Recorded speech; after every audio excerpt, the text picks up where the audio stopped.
بسم اللہ الرحمن الرحیم۔ ترمذی شریف کی روایت ہے، ایک صاحب آپ صلی اللہ علیہ وسلم کی خدمت میں حاضر ہوئے۔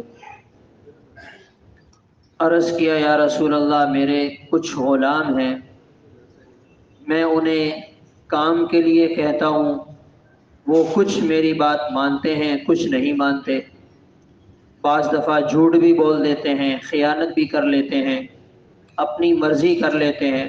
اس پر میں انہیں ڈانٹتا ہوں، سزا دیتا ہوں اور انہیں تنبیہ کرتا ہوں، تو میرا اور ان کا آخرت میں کیا معاملہ ہوگا؟ آپ صلی اللہ علیہ وسلم نے فرمایا، آخرت میں تمہیں بھی لایا جائے گا اور انہیں بھی لایا جائے گا۔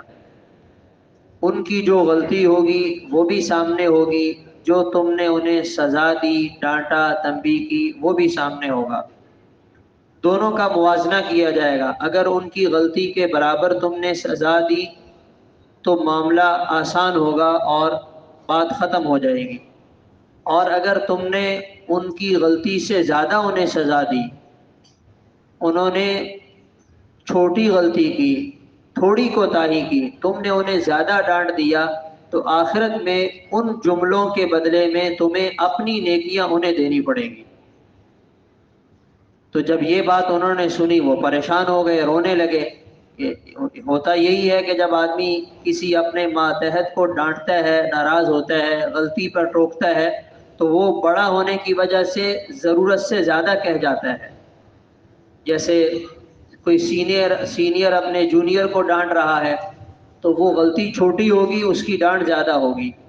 شوہر اپنی بیوی کو ڈانٹ رہا ہے، غلطی کم ہوگی، ڈانٹ زیادہ ہوگی۔ کوئی مالک، باس اپنے ملازم کو ڈانٹ رہا ہے، غلطی کم ہوگی، ڈانٹ زیادہ ہوگی۔ تو وہ رونے لگے، یا رسول اللہ، پھر تو آخرت میں میرے لیے بچنا مشکل ہو جائے گا۔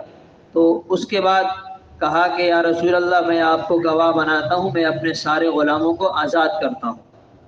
تو جب انسان کو آخرت کی فکر ہو تو پھر اسے اس بات کا احساس رہتا ہے کہ میرا ایک ایک قول محفوظ ہو رہا ہے۔ دنیا کے قانون میں ہمیں کون پوچھ سکتا ہے؟ شوہر کو کون پوچھ سکتا ہے کہ آپ نے کیوں ڈانٹا؟ مالکان کو کون پوچھ سکتا ہے کہ آپ نے ملازم کی بے عزتی کیوں کی ہے؟ کوئی بھی نہیں پوچھ سکتا۔ وہ کہیں گے ہمارا دفتر، ہم مالک، ہماری مرضی چلے گی۔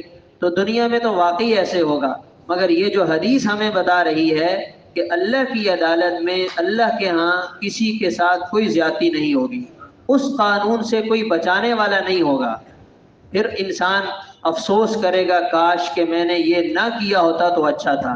تو ہم نے ہمیشہ باس نہیں رہنا، ہماری یہاں ہمیشہ نہیں چلے گی، ہماری مرضی اور ہمارا آرڈر یہاں ہمیشہ نہیں رہے گا۔ 2-4 دن ہیں بھائی، 10 لوگ ہماری سن لیتے ہیں، مان لیتے ہیں، اپنی نوکری بچانے کے لیے سہ جاتے ہیں، مگر یہ ہمیں یاد رکھنا چاہیے کہ کل کو آخرت میں جب ہمیں ان چیزوں کی وجہ سے اپنی نیکیاں دینی پڑیں گی تو ہمارا نقصان زیادہ ہوگا، دوسروں کا نقصان کم ہوگا۔ اس لیے آدمی اپنی زبان کو احتیاط کے ساتھ استعمال کرے۔ اللہ تعالیٰ عمل کی توفیق عطا فرمائے۔ اللہم صلی علی وسلم۔